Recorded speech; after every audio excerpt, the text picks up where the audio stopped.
Hi, we're Louisiana Labor Union. I'm Chris Bakewell, and behind me is Kyle Sheramy, Steve Sheradarick, Jennifer Deere, and Cicely of our progress on our end-of-semester presentation and research report on the feasibility of converting to a 4-day work week from the traditional 5-day work week.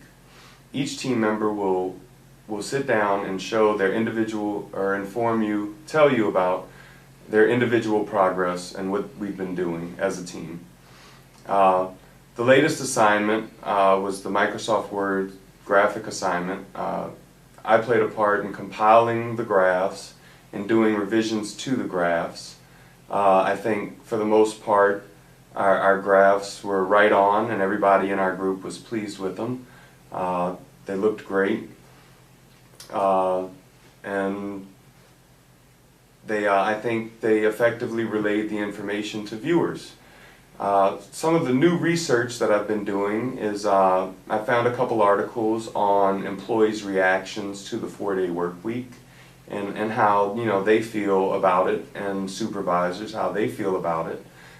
There was an overwhelming majority of support for the 4-day work week as far as the employees and supervisors go, and for the most part there was a slight drop-off in production. But one of the surveys, traditional versus non-traditional work schedules, a case study of employee preference, indicated that there wasn't any drop-off in production, which I really find that hard to believe. The other study, factors relating to varying reactions to the 4-day work week, they indicated that there was a drop-off in production when you working a 4-day work week. Some of the problems that I've had to date, with the project was when I compiled some of the graphs and I was trying to ensure that all the hyperlinks worked and linked the data that we included in the graph. Some of the websites wouldn't allow you to directly link the data sheet, and so therefore you had to link the database filter. And then viewers can actually scroll through the options and get to the information that way. I didn't see any way around it. That was the best resolution for that problem. I think the action plan for us is basically to keep all lines of communication open. I think we need to stay on top of that, staying in touch with each other. Doing revisions at in a timely manner, making sure that all of our deadlines are being met. And with that, let me introduce Kyle Sheramy. Thank you. I'm Kyle Sheramy. My most recent accomplishments have been the meeting agendas and documents. The meeting agenda is something we bring to each meeting weekly, every Monday at this time here at school. It allows us to stay on track with where we are and what we need to cover for that meeting on various irrelevant information, and to keep moving forward.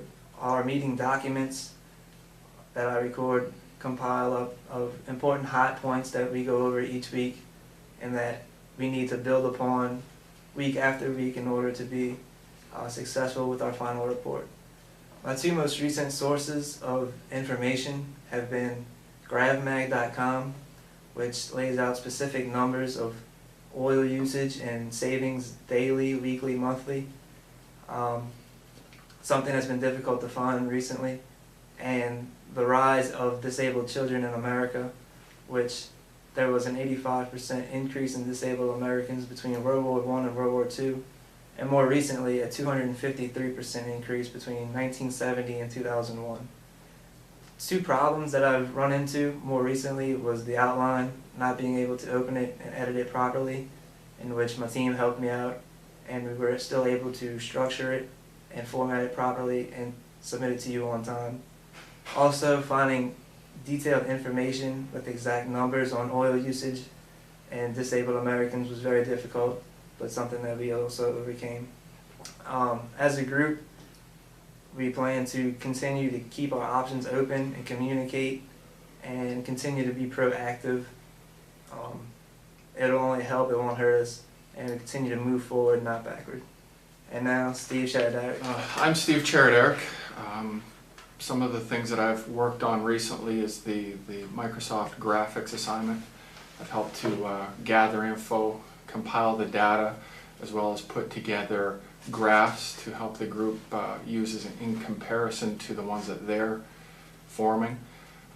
This project makes up a large percentage of our grade, 200 points, almost 10% of our overall grade, so we felt that it was very important that we spend a lot of time on it and make sure it looks as professional as possible. Some of the research that I've found, 4 factors influencing the conversion to a 4-day work week.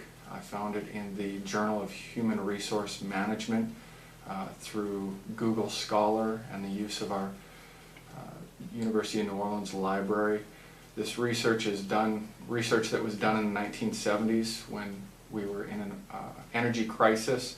Back then, it talks to managers and employees, getting a better idea of their comparisons and their feelings on shifting from shift work, 4-day work week, from a traditional 5-day work week. Another resource that I found was flexible schedules and shift work. That was found from the Bureau of Labor Statistics, comparing the alternate work week schedules, comparison and statistics on the 9-to-5 work week versus the shift work.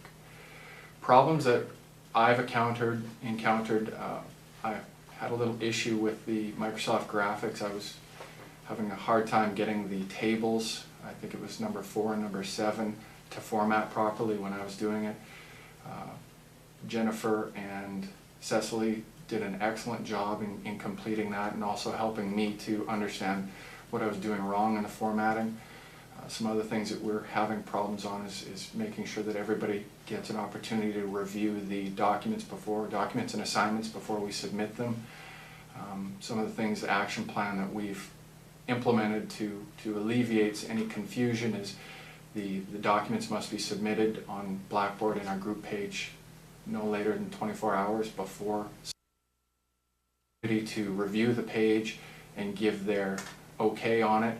And then some of the other things that we worked on is getting to the outline and report presentation, starting to get working on that and working on completion. Next is Jennifer Deere. Thank you very much.